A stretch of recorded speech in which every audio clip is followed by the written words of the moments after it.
नमस्कार साथियों, मैं आपका दोस्त रामतीर्थ भारती आप सभी का स्वागत करता हूं आपके अपने YouTube channel economics and NCERT में। साथियों, जैसा कि मांग और मांग का नियम हमारा जो है दोनों कंप्लीट हो चुके हैं। तो आज हमने, जैसा कि आपको पहले ही वीडियो में बता दिया था, आज हम बात करेंगे मांग की लोच के बारे में। मांग की लोच के बारे में, यानी कि इलास्टिसिटी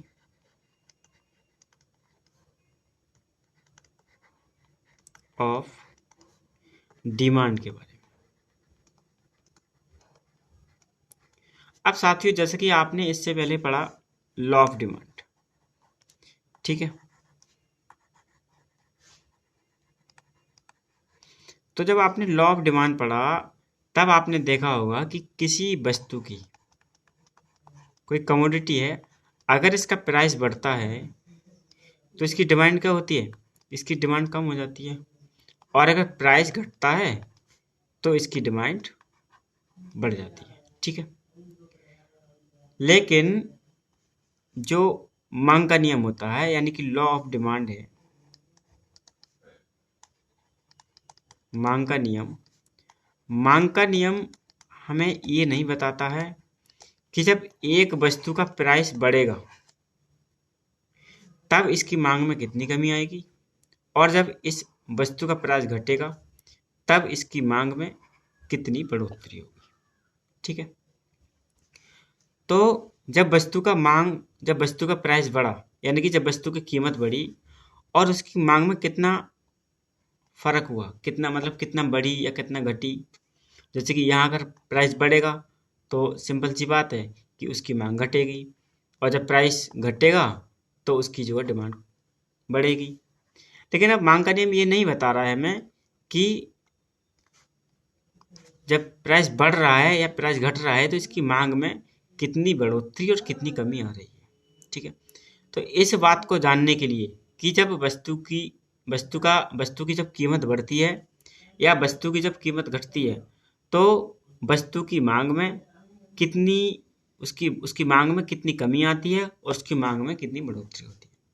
तो इस बात को जानने के लिए हम अध्ययन करेंगे मांग की लोच का, यानी कि इलास्टिसिटी ऑफ डिमांड का, ठीक है।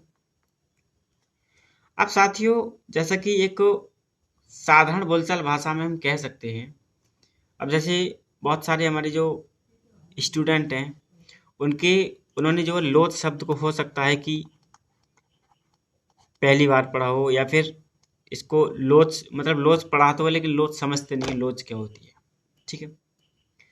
तो जो लोच होती है इसको हम इंग्लिश में बोलते हैं इलास्टिसिटी, ठीक है, जैसे कि लिखा हुआ है इलास्टिसिटी। अब इसको अगर बिल्कुल व्यवहारिक हम देखें तो जैसे कि आपके पास कोई रबर बैंड है, ठीक है, ये रबर बैंड है। तो इस रबर बैंड की जो, जैसे ये नॉर्मल स्थिति है, जब रबर बैंड को आप खींचेंगे तो इसकी स्थिति मान लो जिस तरह से आप खींचेंगे उस तरह से इसकी स्थिति हो जाएगी, ठीक है। मान लो इस कोने से इस कोने को पकड़ खींच लिया इस तरह से, तो ये इस तरह से हो गई, ठीक है। तो इसकी जो तनने की क्षमता है, ठीक है, तनने का मतलब है कि इसको जब हमने खींचा तो इसका साइज कुछ बड़ा हो जाएगा।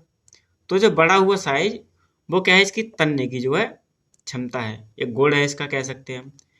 तो एक रबड़ बैंड जब हम उसे खींचेंगे तो कितना जो है तन सकती है, यानी कि इसकी एक लिमिट होगी ना। अगर उस लिमिट के बाद आप इसको खींचना जारी रखेंगे तो हो सकता है टूट जाए। तो इस रबर की जो तनने की क्षमता है, यही क्या है, यही लोच कहलाती है। कि जब एक वस्तु का जब प्राइस बढ़ेगा तो उसकी डिमांड कितनी घटेगी, और जब एक वस्तु का प्राइस घटेगा तो उस वस्तु की डिमांड कितनी बढ़ेगी, ठीक है। तो ये हमें बताता है मांग की लोच, ठीक है। तो साथियों, इसकी कुछ मान्यताएं होती हैं, उस मान्यताओं के बारे में हम बात कर लेते हैं, ठीक है।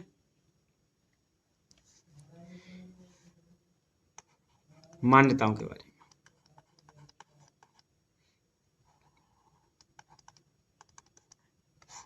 साथियों, इसकी मान्यताएं होती हैं। नंबर 1, वस्तु की प्रकृति,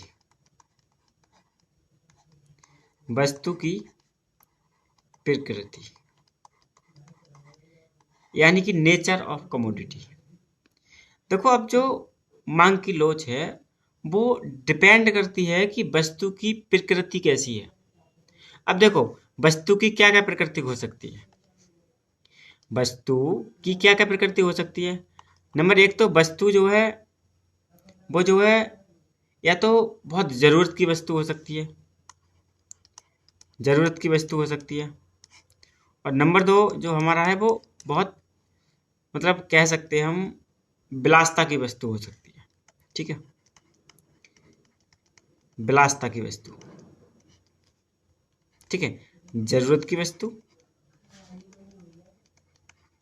और नंबर सेकंड विलासिता की वस्तु। दो प्रकार की जो वस्तु है, दो दो प्रकार की वस्तुओं की मैं बात करेंगे। अब देखो, मान लो कि जो जरूरत की जो वस्तु है, मान लो ये दवा है, ठीक है, खाना है, कपड़े हैं। कपड़े रहने दो, इसमें केवल सिर्फ हम दवा और खाना लगाते हैं, ठीक है, क्योंकि ये ज़्यादा जरूरत की वस्तु है। ठीक है, और जो हमारी विलासिता की वस्तु है, मान लो कि कूलर है, एसी है, ये हमारी विलासिता की वस्तु है। ठीक है, अब यहाँ आपको क्या दिख रहा है कि अगर, क्या सभी के पास कूलर और एसी होता है? नहीं होता है, सभी के पास कूलर और एसी नहीं होता है। लेकिन अगर कोई व्यक्ति बीमार है या फिर नॉर्मल है तो उसे खाना और दवाई चाहिए। अगर नॉर्मल व्यक्ति है तो उसे खाना हर हालत में चाहिए। बिना खाने के वह अपना जीवन यापन नहीं कर सकता, क्योंकि मर जाएगा भूख से वो। या फिर अगर कोई आदमी बीमार है तो वह बिना दवा के मर जाएगा। तो ये कैसी वस्तुएं हैं? ये वस्तुएं हैं जरूरत की वस्तुएं। और जब जरूरत की वस्तुएं होती हैं तो इनकी मांग की लोच कैसी होती है? इनकी मांग की लोच होती है बेलोचदार। कैसी होती है? बेलोचदार। अब जैसे मान लो कोई लकड़ी का टुकड़ा है यहाँ, ठीक है, कोई ये लकड़ी का टुकड़ा है एक, ठीक है, ये लकड़ी का टुकड़ा, इसे आप खींच सकते हैं? नहीं खींच सकते। क्यों? क्योंकि इसमें लोचशीलता का गुण नहीं पाया जाता है। तो हम कह सकते हैं कि दवा और खाना है ये बेलोचदार होती है, यानी कि इन्हें हम, इनकी जो स्थिति है वो चेंज नहीं कर सकते। अगर चेंज करेंगे तो हमारा नुकसान हो जाएगा। कूलर और एसी ऐसी चीजें हैं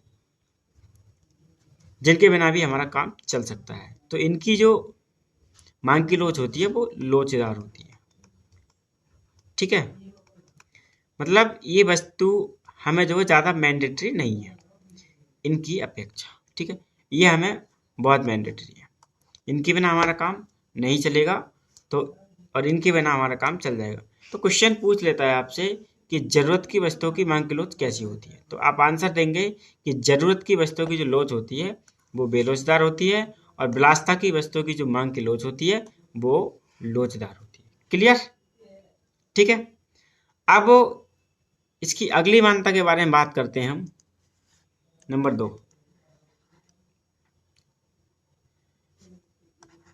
स्थानापन्न वस्तुओं की उपलब्धता। स्थानापन्न वस्तुओं की उपलब्धता।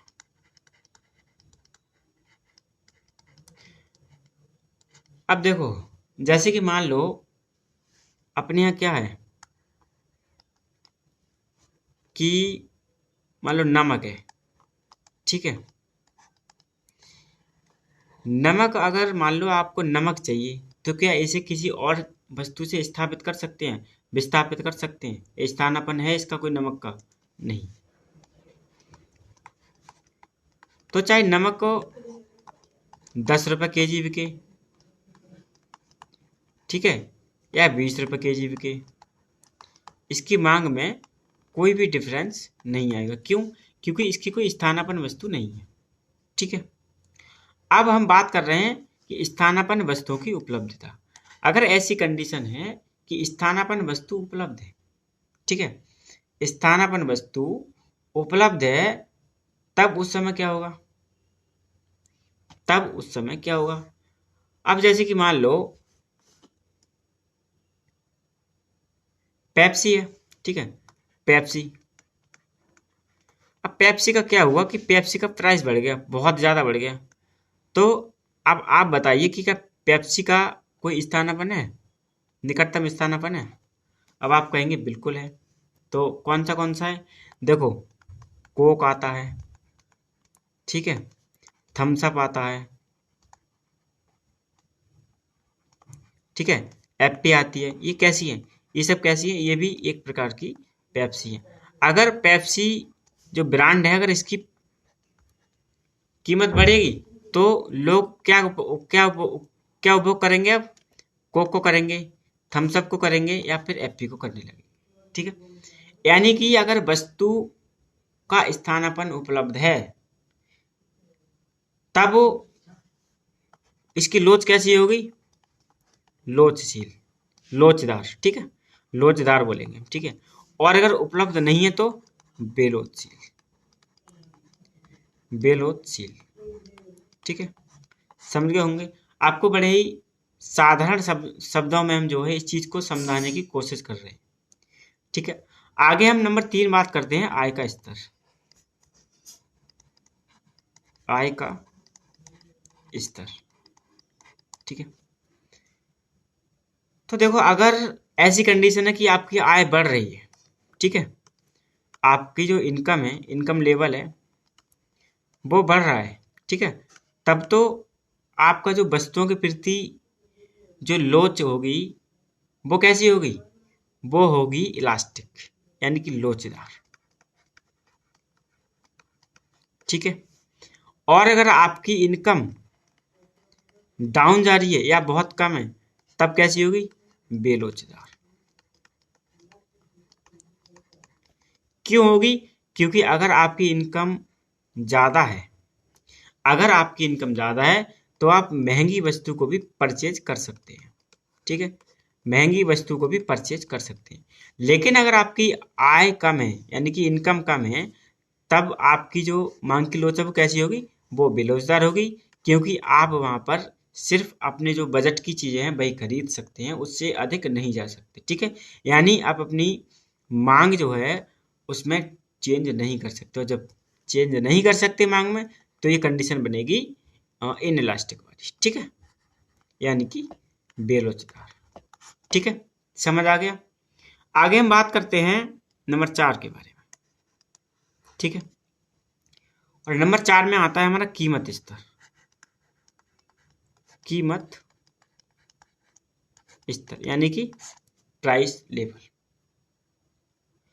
अब देखो, कोई सस्ती वस्तु है, ठीक है, कोई सस्ती वस्तु है और एक महंगी वस्तु है, महंगी वस्तु है। अब आप बताइए कि कौन सी वस्तु के लिए मांग जो है लोचशील होगी और किसके लिए बेलोचशील होगी, यानी किसके लिए मांग इलास्टिक होगी और किसके लिए मांग इन इलास्टिक होगी, ठीक है। अब देखो, सस्ती वस्तुओं में जैसे कि बिस्किट है, ठीक है, माचिस है, ठीक है, ईटीसी या इत्यादि कोई चीजें हो सकती हैं जो मतलब बहुत कम पैसों में आती है। लेकिन महंगी वस्तुओं में क्या है?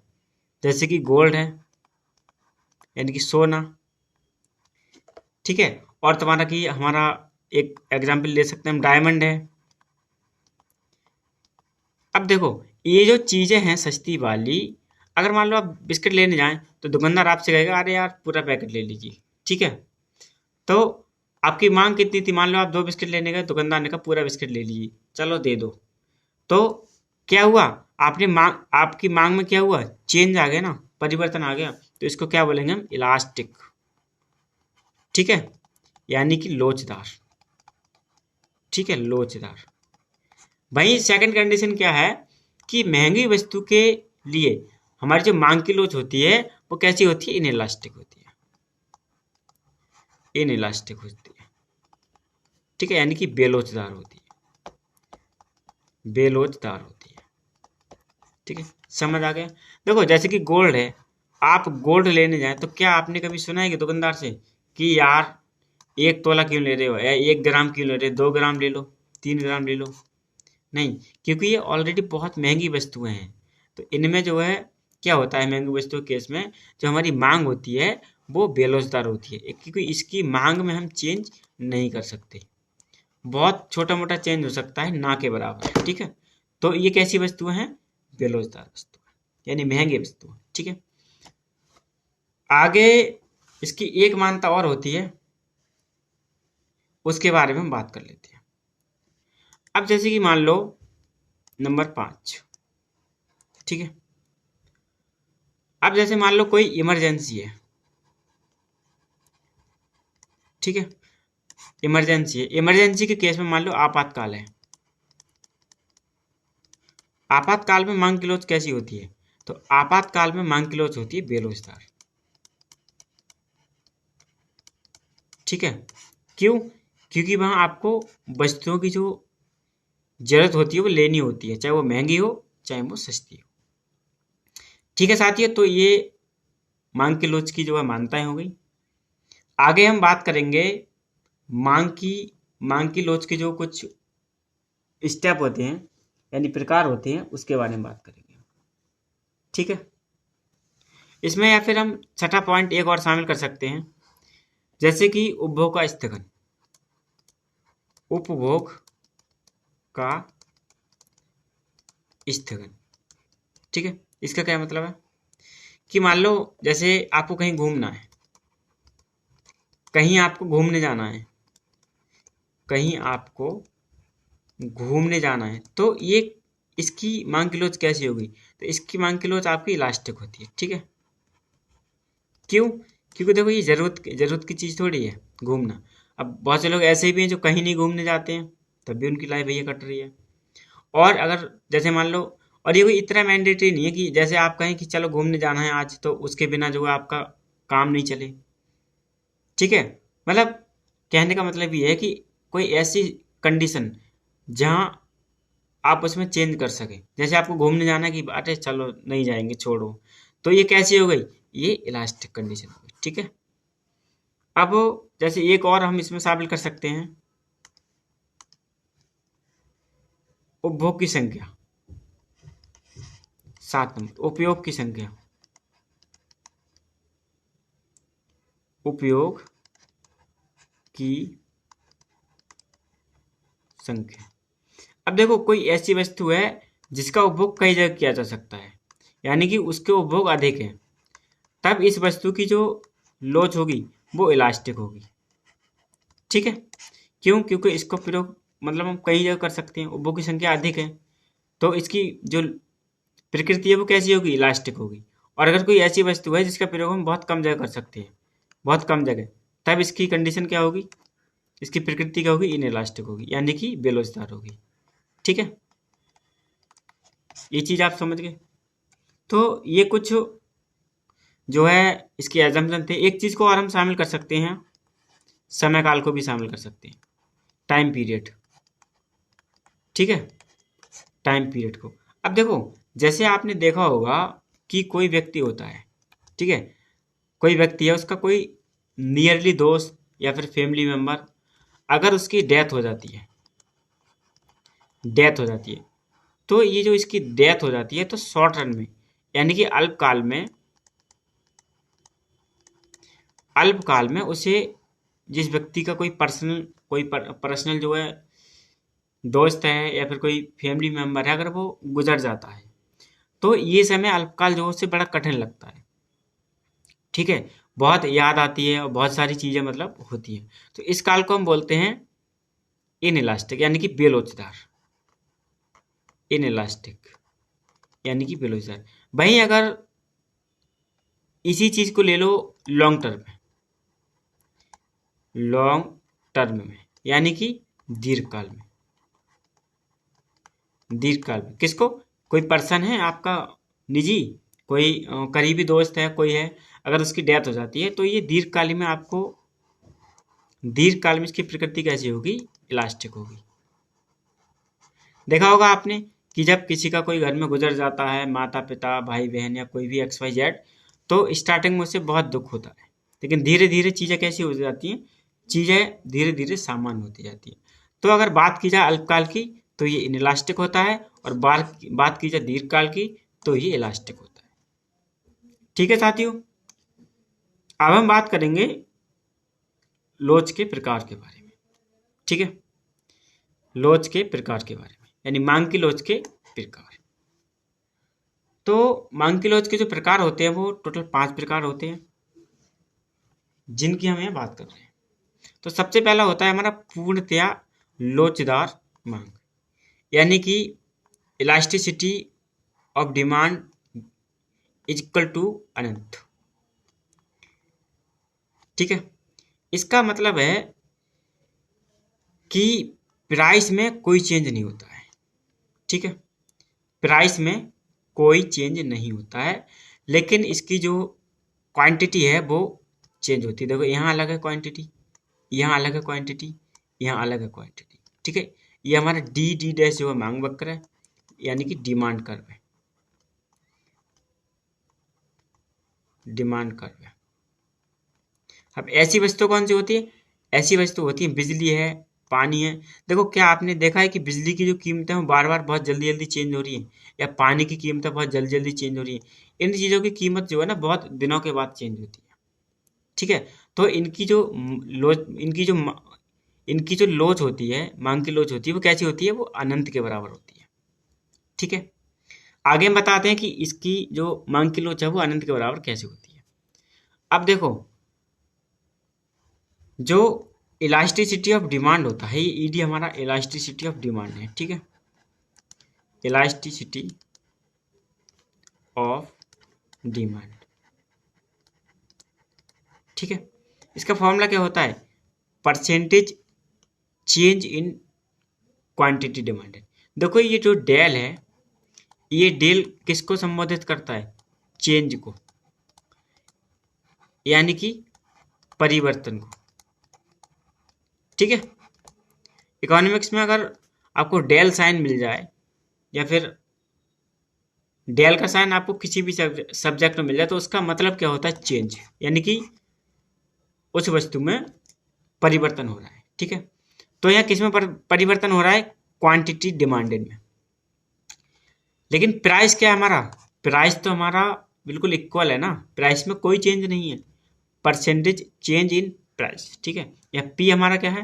देखो क्यू डी हमारा जो है क्वांटिटी डिमांडेड है, क्वांटिटी ऑफ डिमांड। ठीक है, यानी मांग की मात्रा, क्वांटिटी ऑफ डिमांड। ठीक है, और हमारा पी है प्राइस के बराबर। ठीक है, डेल हमने आपको बता दिया। तो मान लो कोई ऐसी कंडीशन है कि प्राइस में बिल्कुल भी चेंज नहीं हो रहा है, और जो है उसकी क्वांटिटी डिमांड जो है चेंज हो रही है। अब देखो कोई भी संख्या है, अगर उसके बट्टे में 0 है, चाहे आप 40 लिख लो, ठीक है, 400 लिख लो, 4000 लिख लो, या फिर 40,000 लिख लो, या 4 लाख लिख लो, अगर आप इसे 0 से डिवाइड करते हैं, तब इसकी जो वैल्यू आती है, इसका जो मान आता है, वो अनंत के बराबर आता है। आप कैलकुलेटर में इसको करके देखें। ठीक है, घर पर कैलकुलेटर में कोई संख्या लें, कोई भी संख्या XYZ, उसे 0 से डिवाइड करें। ठीक है, तो उसका वैल्यू कितनी आएगी? उसकी वैल्यू अनंत के बराबर आएगी। ठीक है, यानी कि प्राइस में चेंज हो या ना हो, उसकी जो डिमांड है वो अनंत तक जा सकती है। ठीक है, इसका मतलब ये है। आगे हम बात करते हैं अपने दूसरे प्रकार की मांग के बारे में, यानी मांग की लोच के बारे में।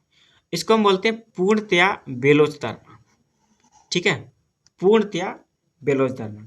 अब देखो ये क्या है? ये बिल्कुल उसका उल्टा है, उसका उल्टा है, यानी जो पूर्णतया लोचदार मांग है, ये उसका बिल्कुल उल्टा है। अब देखो, जैसे कि मान लो यहाँ पर क्या है? यहाँ प्राइस चेंज हो रहा है।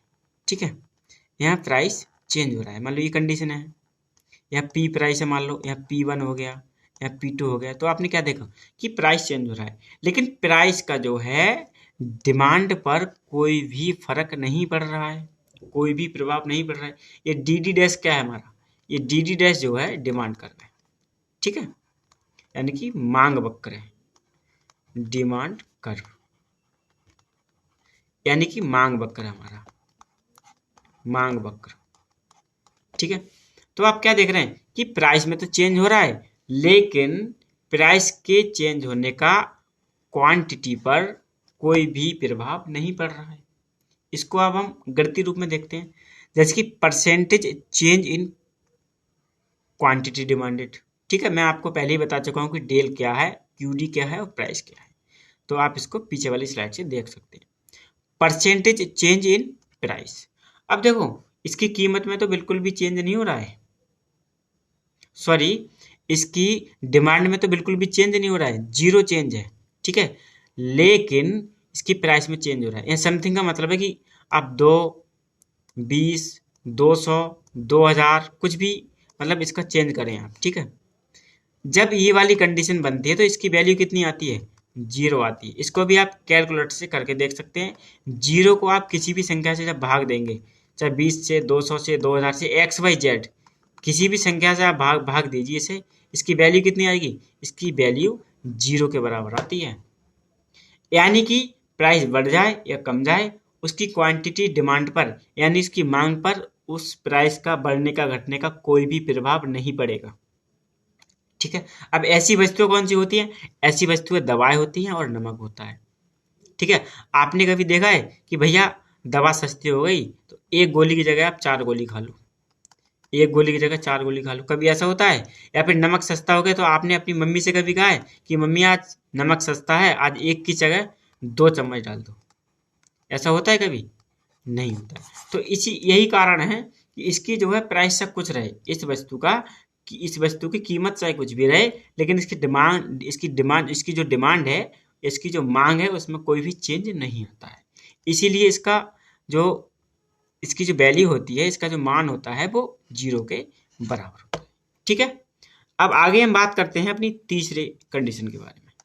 इसको हम बोलते हैं अधिक लोचदार मांग। देखो अधिक लोचदार का क्या मतलब है, अधिक लोचदार का क्या मतलब है, जैसे कि आप ग्राफ से देख रहे होंगे कि इसकी जो कीमत है, इसकी कीमत में थोड़ा सा फर्क आया है, ठीक है। इसकी कीमत में थोड़ा सा फर्क आया है, लेकिन इसकी क्वांटिटी डिमांड में कितना फर्क है, इसकी क्वांटिटी डिमांड में बहुत बड़ा फर्क आया है, ठीक है। अब जैसे कि मान लो कि इसकी क्वांटिटी डिमांडेड जो है फर्क आया 5, लेकिन कीमत में कितना फर्क आया था, सिर्फ 2, ठीक है। तो इसकी जो वैल्यू निकल कर आई है वो कितनी हो गई, 2.5, और ये एक ईडी का मान कितना आया है, ईडी का मान आया 2.5, तो ये एक से बड़ा है, एक से बड़ा है, तो इस कंडीशन में बोलते हैं ईडी लेस देन 1, ठीक है। यानी कि elasticity of demand less than 1, ठीक है। यानी इसकी जो वैल्यू होती है इलास्टिसिटी ऑफ डिमांड की, यहाँ पर इलास्टिसिटी ऑफ डिमांड की वैल्यू 1 से जो है बड़ी होती है। साथियों बात करते हैं हम अपनी चौथी कंडीशन के बारे में, यानी कि कम लोचदार मांग, ठीक है। तो साथियों जैसा कि आप देख रहे होंगे कि इसकी प्राइस में तो काफ़ी चेंज आ रहा है, ठीक है। इसकी प्राइस में काफ़ी चेंज आ रहा है, लेकिन इसकी जो वैल्यू है, इसकी जो क्वांटिटी डिमांड है उसमें कम चेंज आ रहा है, ठीक है। उसमें कम चेंज आ रहा है। जैसे कि मान लो क्वांटिटी डिमांड हमारी 4 है, ठीक है, और इसके प्राइस में चेंज 5 आ रहा है, तो इसकी वैल्यू क्या आएगी, पॉइंट लगाया, जीरो बढ़ाया, 5 अट्ठे 40, इसकी वैल्यू कितनी आएगी, 0.8 आएगी, जो कि 1 से क्या है, 1 से छोटी है, ठीक है। तो यानी कि इलास्टिसिटी डिमांड लेस देन 1, यानी कि जो इलास्टिसिटी ऑफ डिमांड की जो वैल्यू है वो क्या है, वो 1 से कम है, ठीक है, 1 से कम है। तो ये हमारी चौथी कंडीशन बनती है। आगे हम बात करते हैं अपनी लास्ट कंडीशन के बारे में। इसको हम बोलते हैं इकाई लोचदार मांग, ठीक है। यानी कि जैसे कोई वस्तु है मान लो, उसकी क्वांटिटी डिमांड और प्राइस में क्या है, बराबर का चेंज आ रहा है। जैसे कि आप ग्राफ से देख रहे होंगे यहाँ कितना है, यहाँ दोनों बराबर के चेंज हो रहे हैं, ठीक है, दोनों बराबर के चेंज हो रहे हैं। तो इसको हम बोलते हैं इकाई लोचदार मांग। और यहाँ ईडी की जो वैल्यू होती है, वो ईडी की जो वैल्यू है वो 1 के बराबर होती है, ठीक है साथियों। तो हमारा जो है आज का टॉपिक मांग की लोच खत्म होता है। कल हम आपसे मिलेंगे एक नए टॉपिक के साथ, तब तक के लिए जय हिंद जय भारत।